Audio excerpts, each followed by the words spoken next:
বিগত সময়ে আমরা আসলে একটা ফ্যাসিবাদী শাসনের মধ্যে ছিলাম। গণ-অভ্যুত্থান আমাদেরকে একটা নতুন করে বাংলাদেশ গড়ার একটা প্রত্যাশা আমাদের মধ্যে তৈরি করেছে এবং ভোটাধিকার এবং গণতন্ত্রের যে সংকট আমরা দীর্ঘদিন মোকাবেলা করে আসছি, একটা নির্বাচিত সরকার এসছে। আমরা আশা করি যে সেই সরকার বিগত সময়ের যেই সংকটগুলো ছিল বা যেই প্রশ্নগুলো ছিল জনগণের মধ্যে, সেইগুলোকে উতরে একটা নতুন বাংলাদেশ গড়ার ক্ষেত্রে গণতন্ত্রের চর্চা এবং জবাবদিহিতার জায়গাগুলো শাসন ব্যবস্থার মধ্যে সেটাকে নিশ্চিত করবে। কারণ আমরা একটা জবাবদিহিহীন শাসনের মধ্যে ছিলাম এবং বর্তমান সময়ে সরকারের অনেকগুলো দায়িত্ব স্বাভাবিকভাবেই বর্তায়।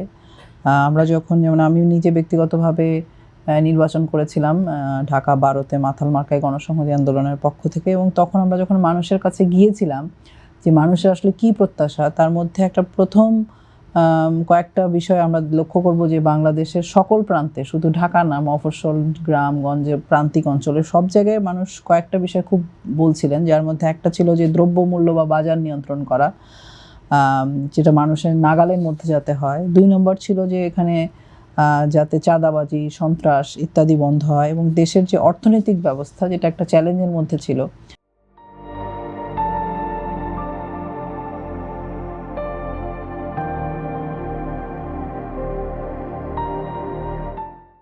সেই অর্থনৈতিক যে হুমকি ব্যাংক থেকে শুরু করে অন্যান্য জায়গা, সেগুলো অন্তর্বর্তীকালীন সরকারও একভাবে হাল ধরার চেষ্টা করেছে। পরবর্তী সময়েও যাতে এই অর্থনৈতিক চ্যালেঞ্জগুলো মোকাবেলা করা যায়। আপনি এর মধ্যে হেলনাপা বলেছেন যে আমাদের বিশেষ করে 5ই আগস্টের পরে অনেকগুলো কলকারখানা বন্ধ হয়ে গেছিল, অনেক বাংলাদেশের শ্রমজীবী মানুষ কাজ হারিয়েছে, মধ্যবিত্তরা কাজ হারিয়েছে, এবং যেহেতু একটা অনির্বাচিত সরকার ছিল অন্তর্বর্তীকালীন সরকার, বিনিয়োগের ক্ষেত্রেও মানুষের এক ধরনের অনিশ্চয়তা ছিল যে আসলে বিনিয়োগ ছিল কিন্তু সেই বিনিয়োগটা কাঙ্ক্ষিত মাত্রায় ছিল না। কলকারখানা 3 শতাধিক কলকারখানা বন্ধ হয়েছে। এখন পর্যন্ত অনেক জায়গায় শ্রমিকরা আসলে কাজ পায় নাই, কেউ কেউ কাজ পেয়েছে, অনেকেই কাজ পান নাই। ফলে এইরকম একটা অস্থিতিশীল অবস্থা ছিল, এই কারণেই যে দেশের আসলে নির্বাচিত সরকার না থাকলে তখন দেখা যায় যে মানুষ আসলে অর্থনীতির ক্ষেত্রেও একটা স্থিতিশীল অবস্থাটা তৈরি হয় না। তা আমরা আশা করি যে সেই জায়গাগুলো তৈরি হবে। আর সন্ত্রাসের বিরুদ্ধেও অনেক রকম আওয়াজ আমরা নির্বাচনের মাঠে আমরা অনেক পেয়েছি যে সন্ত্রাসের বিরুদ্ধে, মাদকের বিরুদ্ধে আমাদেরকে দাঁড়াতে হবে, এবং সন্ত্রাস বিরোধী আইনের যে অপব্যবহার সেটাও যেন বন্ধ হয়। তো ফলে আমার কাছে মনে হয় যে এখন এমন একটা পরিস্থিতি, একটা সরকার এসছে, মানে সদ্য সরকার বলতে পারি যে একেবারেই নতুন। ইতিমধ্যেই আন্তর্জাতিক জায়গায় আমরা দেখছি যে ইরান, ইসরায়েল এবং আমেরিকার যে যুদ্ধ অবস্থা, সেটার প্রভাবও কিন্তু আমাদের অর্থনীতিতে পড়বে, আমাদের কর্মসংস্থানে পড়তে পারে, আমাদের জ্বালানিতে পড়তে পারে। ফলে সরকার এসে যখন নিজ দেশের অর্থনীতি, নিজ দেশের আইন শৃঙ্খলা, এই সমস্ত কিছুকে গুছিয়ে ধাপে ধাপে আগানোর কথা, সেই সময় কিন্তু আমাদের একটা আন্তর্জাতিক চাপও আমরা দেখলাম। কদিন আগে আমরা দেখেছি কিভাবে গাড়ির লাইন মানে পেট্রোল পাম্পগুলোর সামনে দাঁড়িয়েছে, এবং সেই সময় সরকারও বলছে যে আমাদের এই বিষয়ে সতর্ক থাকতে হবে।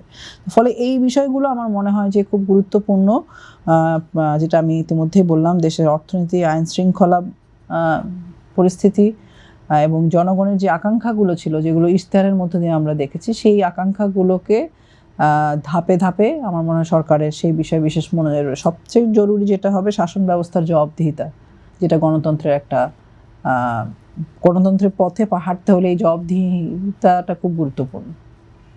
আমি একটা আগাম প্রশ্ন আপনাকে করে রাখতে চাই, সেটি হচ্ছে আপনারা যেহেতু সরকারের অংশ গণসংহতি এখন আন্দোলন, সেই ক্ষেত্রে সরকারের সকল সফলতার যেমন অংশীদার আপনারা, ভবিষ্যতে কোনো ব্যর্থতার আর কি যদি দেখা দেয়, তারও দায়িত্ব তো নিশ্চয়ই আপনারা নেবেন।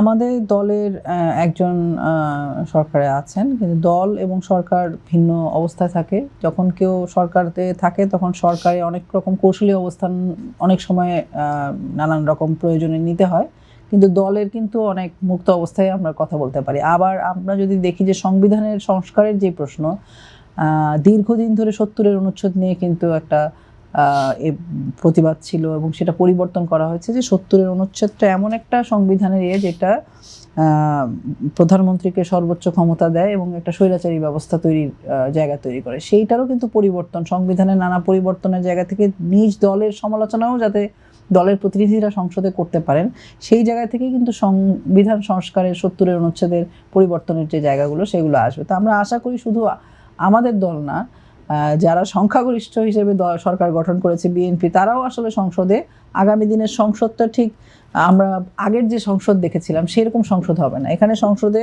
দরকার হলে, প্রয়োজন মনে করলে সরকারি লোকরাই তাদের সমালোচনাও করতে পারে। এখানে সংসদে কিন্তু সদস্য হিসেবে সবাই ভূমিকা রাখবে, সেই আকাঙ্ক্ষা আমরা করি আর কি।